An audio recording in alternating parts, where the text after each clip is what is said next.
We are Good live. morning, everybody. Welcome to Wake Up with Toastmasters. My name is Jean Williams. I'm your Program Quality Director for District 115, which is Southern Nevada and a little piece of Utah. And this is my co-host, Jennifer Smith. How are you, Jennifer?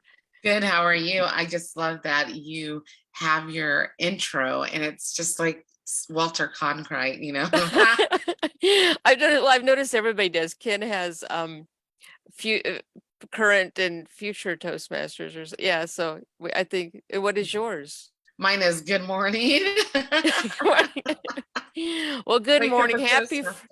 Happy Friday. For those of you who it is your Friday, Mm, congratulations. For those of you a few more days in the week, we're yes. with you and we'll help get you some good news about Toastmasters to carry you through. Yes. So, so let's see exciting things that are going on. Well, we got contests. So on Monday, bring your calendar Monday because we're going to really mark up our calendars on Monday with the dates and the times and the places, and the flyer will be out about all the locations for all the contests. But today I thought, since Gina and I had a lot of fun with the topic of the firsts, our first meeting, our first just everything with Toastmasters. I know we've asked you in the past about your first Toastmaster experience, but I think I will ask you about tell me about when you gave your very first speech in a Toastmaster meeting. Oh my gosh. Yeah, that was a lot of fun. My very first speech. And it's an icebreaker. Usually your first speeches are your icebreaker in a little, 5 to 7 minutes about yourself. And I had to tell a room full of strangers because I actually spoke pretty early on. I think I spoke within the first 4 weeks of me being a Toastmaster. And I had to tell a room full of strangers about who I was, where I was, and I had to dig and so it was very interesting. And I used my phone as my notes, and which I think was pretty good because of the fact that instead of paper, I always had it with me because I always have your phone with you. And I told everybody about who I was, and I gave 3 points, and I gave definitions. I gave a definition of fraternal and, yep, non-fraternal. I can't even think of the word. Identical. What was that? Identical. Identical and fraternal. Thank you. Twin. I didn't realize Yeah. you were a twin. Yes, I'm a twin. Oh, And what else? I gave that.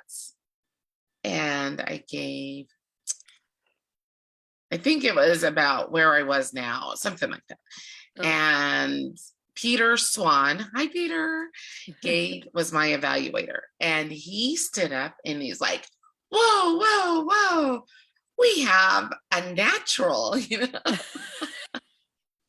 He gave all of the good points of, I did my threes, I gave definitions, uh, I think maybe I stepped away from the lectern, and or maybe I stood behind it. Maybe I stood behind it. Maybe I stood on the side. Oh, I think it was more on the side because I was trying to get away from it, but I can't leave it.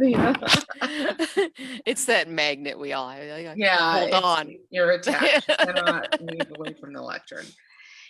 And so he did give me a lot of good praises, and of course my big thing is the eye contact, and it still is. I can't memorize a speech to save my life. Well, see, I fell into the trap with my eyes. I hated my icebreaker because I fell into the trap that most people fall into.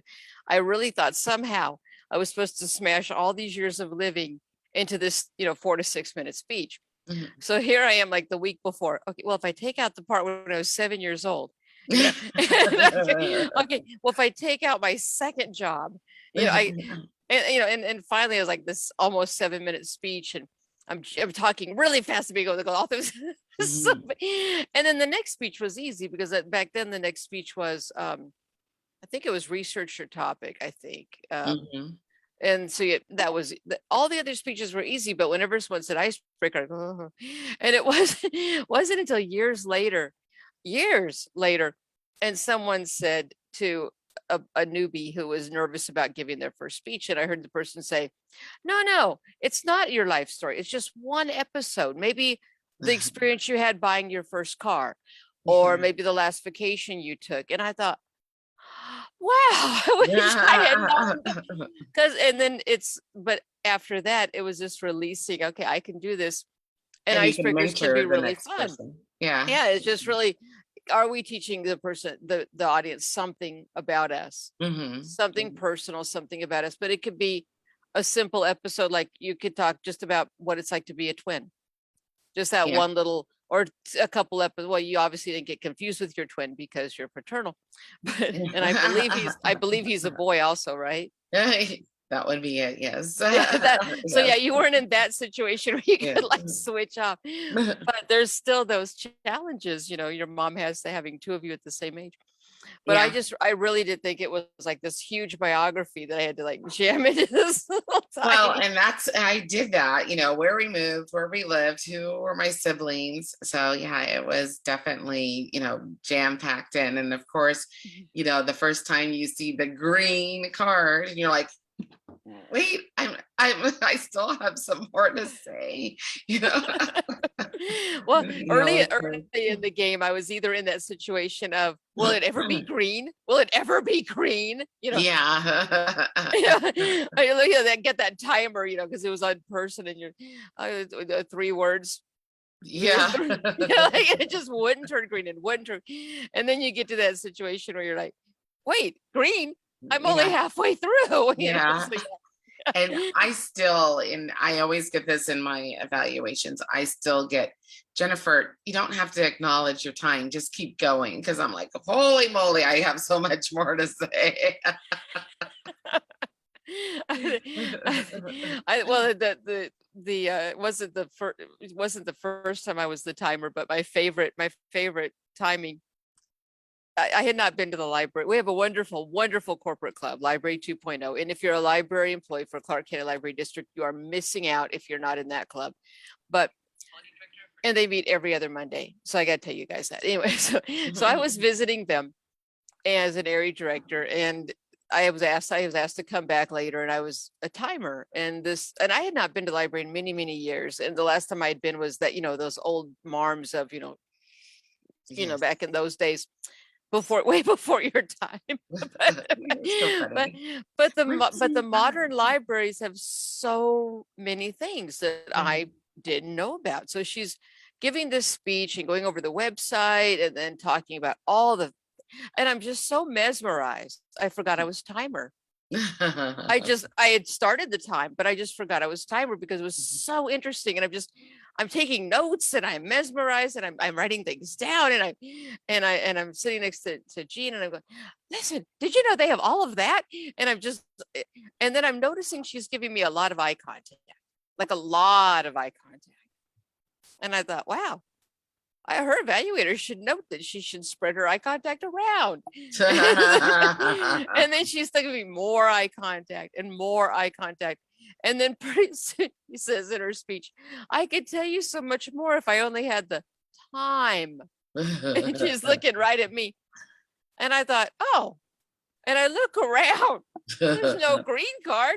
And I'm thinking out loud. No red not out card. loud. No, I'm not out loud, but I'm thinking, well, that's weird. You don't have any green card. You could talk for a lot longer. And then all of a sudden, oh yeah.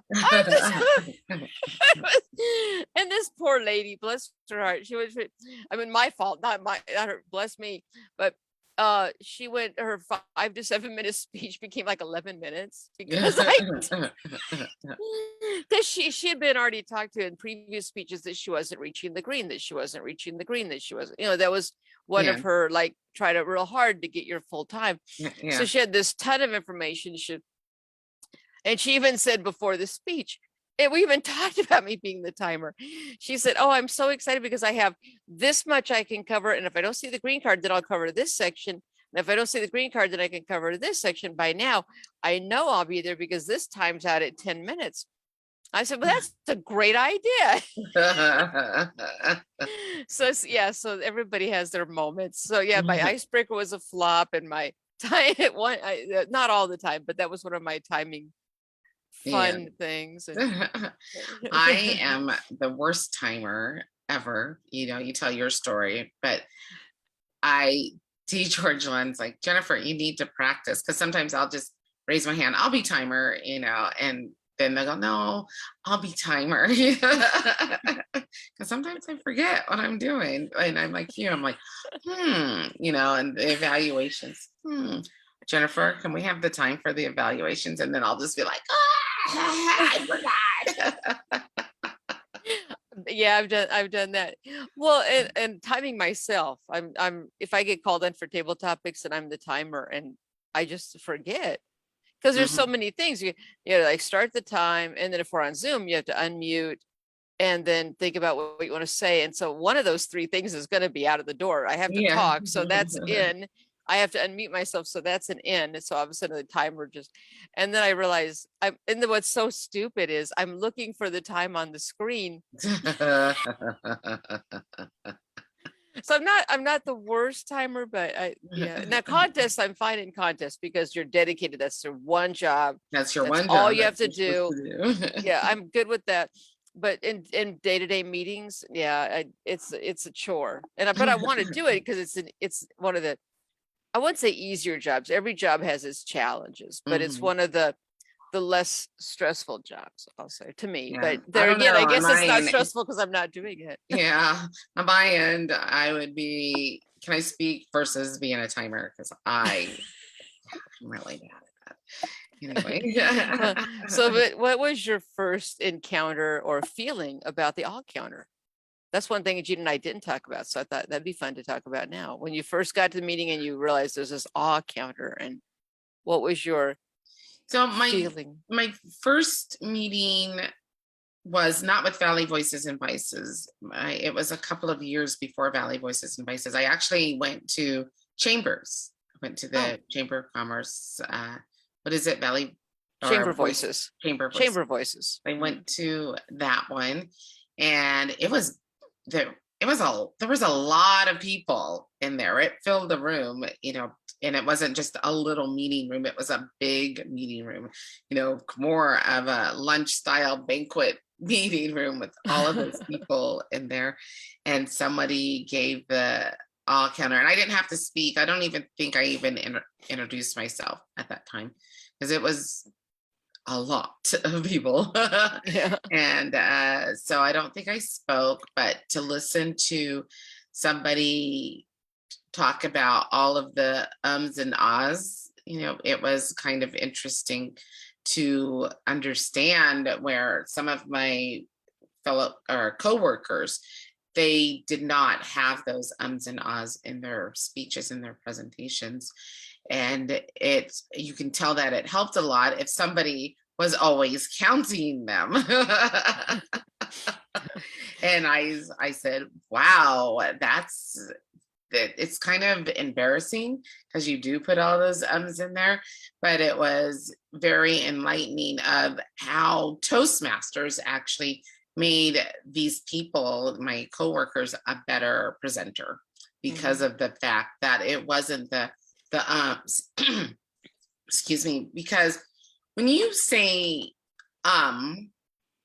it for me is that you're reaching for that word or the right thing to say, and you're not sure.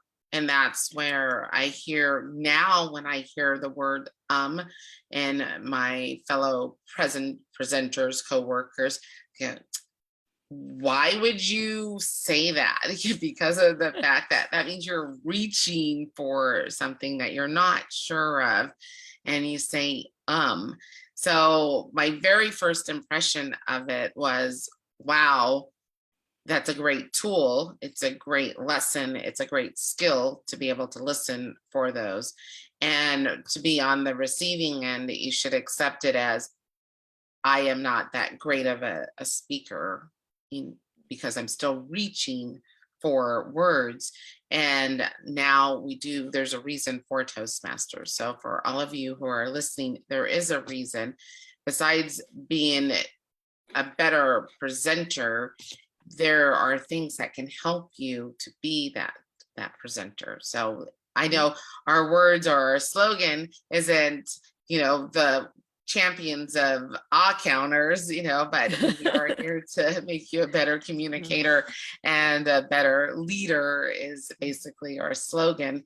So the word ahs, or those audible pauses definitely help us in our skills. So that was my first impression.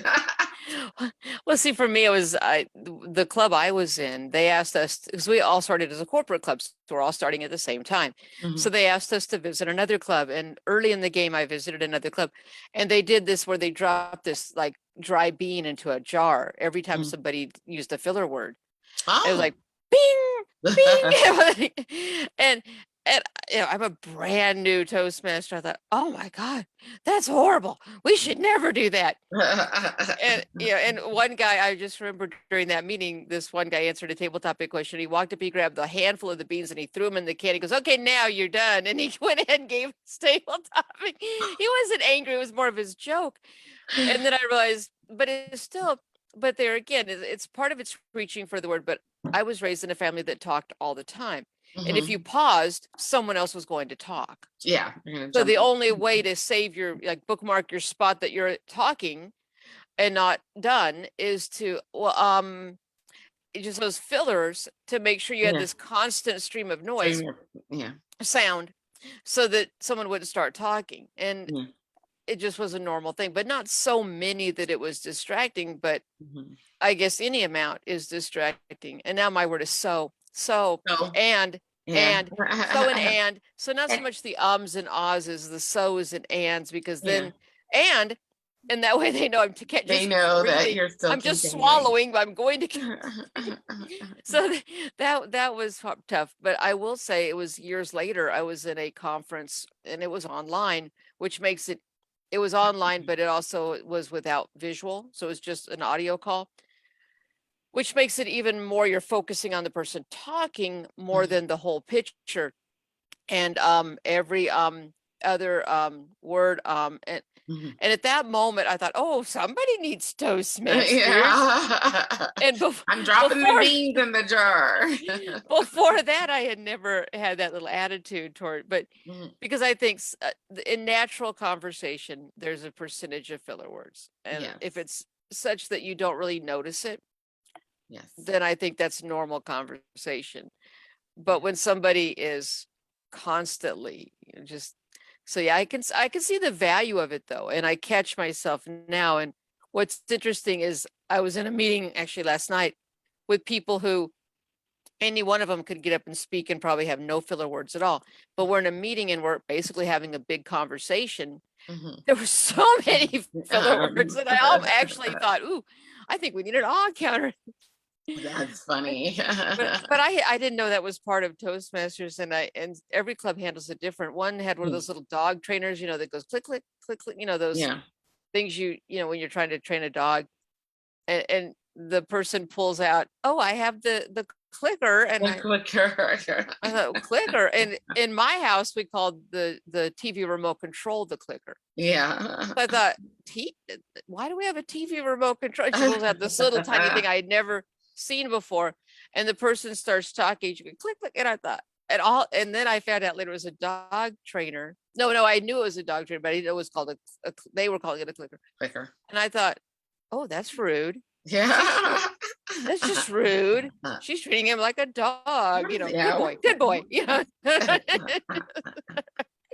So it was different things. Every club has something different, but now I end up with, oh, and Gina's our winner with 84 so's and 12 ands, but no ums or ahs. I thought, okay. When Jesse Oakley came to our meeting, so that was my first experience as going to a Toastmasters. The first thorough counter experience, Jesse Oakley, when he had his little columns, right, of the so's and the ums and the ahs, and he gave a report, and we all looked at it. My sister Nicole and I, we were the newbies, and we looked at him, we're like, what? Because he ran it down. Or Jennifer Smith, she had so many ahs, and it was just boom, boom, boom, and it was crazy. So I learned from him how to be the ah counter, because I would write down everybody, and then I would put down on the side of columns the ahs, the ums, the so's, and I put it all down, and I think the one time I had a big problem was I was the awe counter, and we had one of our brand new people, like the second weekend, giving her icebreaker, and one of our real newer people giving her second speech. And then they called for table topics on, of the 3 people they called on, 2 were newer members. And of course, and I'm filling out this chart, I got like 34 ticks under and I thought, I'm not going to do this Mhm. because these are brand new people. Yeah. So I thought, well, okay, but I don't want to be dishonest because we're about integrity, but I don't want to. I mean, how mean, you just gave your icebreaker. You had 34 ums and 12 ahs and 3 so's. I thought, no, if it were experienced members, I wouldn't have thought anything about it. I would have just had fun with it, because the experienced members are going to go, yes, I want to get, this, whenever I win the so's, yeah. But if it's a brand new, and they're so nervous anyway. So here I'm thinking, okay, how do I word this? Well, we did have several filler words, and our word of the day was and our second place word was so. And then I just kind of made it a joke. I said, how many people had some of those? And I raised my hand, and everybody kind of went, I said, okay, there you go. That's my counter report. And with this paper, it was like some kind of like scorecard for some kind of sporting game. I thought, no. Yeah, sometimes you have to not make it a big deal, right? Because maybe it was just one of those brainstorming days where you are doing the ums and ahs in your meeting, or maybe, like you said, somebody is a newbie and that's their presentation, and they will get better. You will get better. For those of you who are watching, you will get better. And some days our seasoned Toastmasters, we do have a lot of ums and ahs in our presentations or in our speech evaluations. And nothing about and if, for those of you who had not even been to a meeting, or you've only been to one and you're thinking about it, nothing about it is to tear you down. It's to make you a better speaker. And like I said, if you were that person on that conference call, everyone, even the non-Toastmasters, were making jokes about this man's use of ah. I mean, we all walked away from the meeting. So how are you? And so you don't want to be that. And that's what we're trying to help you, is to be that person that people hear the message. Not exactly. Don't have a distracting delivery. Yeah. And I think that's all, everything, and the evaluations and all of it is to how to make your message so impressive that everybody wants to hear it, and take all the distractions where they're not part of your presentation. Yeah, that's exactly what we are trying to do. And I really appreciate, I think our meetings, our discussion today is about ah counters. I really and timers. Yes. I really do believe that it does help a lot, because of the fact that when I always have spoke like this, because of the fact that I talk fast and I don't want people to miss what I have to say. And I think to have somebody that hears the ahs, and if I'm saying an ah, I want to know that, because I want my presentation to be on point and people to understand what I'm saying. And I even ask for the feedback of, do you hear what I'm saying? Do you understand? Do you have any questions of what I am saying? Because of the fact that I really want people to understand what I'm saying. Mm-hmm. So, yeah. Anyway, see, we ended up with a great topic after all. We did. I love the way we do our shows, with the Anita and you, and Jean and me and, all of us mixing together, we come up with something that is relevant, I think, and it is important to talk about with the Toastmasters, and why be a member, why be a member. And then even, Ken, with his amazing PowerPoint presentations, I watch those every single day and learn something. I hope that those who are watching are learning and are curious. And if you do go to a club and you actually found a club by Wake Up with Toastmasters, make sure you let that club know that you found your way to Toastmasters because of Wake Up with Toastmasters. That's important. That's why we do it. And I think maybe. Oh, and let us know if you join a club, because we have actually nobody else. We had a big special last year at the beginning of our show. Yes. If you visited a Toastmaster club and you told them you saw Wake Up with Toastmasters, even if we didn't discuss that specific club that day, and then you joined, that we would send you a prize package. And I actually found 2 of those prize packages we never sent out. Oh, It was a whole bunch of Toastmaster bling and everything. So yes, Jennifer's right. If you join a Toastmaster club, tell them you saw us on Wake Up with Toastmasters and tell us which club you joined. I think we could still send you some really great prize. yeah, absolutely. Weren't we talking about the trinkets for the area directors and division directors to come on to Wake Up with Toastmasters? So, Yeah, but we still have our holdback for those new members. those new members too. We have So- 2 really nice prize package gift packages. So if you are one of our people that has joined because you saw us, then, but I do think it's one thing you touched on, and I'll say it real quick because I know we're right on time. It's interesting, like you got so many hosts and everybody has a different approach. And Ken is very organized, and over on this side of the spectrum, we're more like, hey, let's just have a spontaneous conversation. Yeah. but both are really fun and both are very educational. So Yeah. I do think we need to get a picture of all of our hosts on, like, a screenshot of all of us. We had to all Yeah. come in one time and get, like, there's 6 of us. There's 6 of us. 1, 2, 3, 4, 5, 6. There are 6 Yeah. of us. Yes. Yeah. Okay. But anyway, so that's all I have. And if you see us on Facebook, like, comment, and share. And then if you do find this very informative, put a thumbs up in the comments as well. We'll start getting thumbs up. So definitely that would be a comment. If you don't comment with words, just comment with a thumbs up as well. Yeah. And if there's something you want us to cover or go over, let us know. Yeah, absolutely. And always, if you want to be a guest, let us know and we will get you on the show.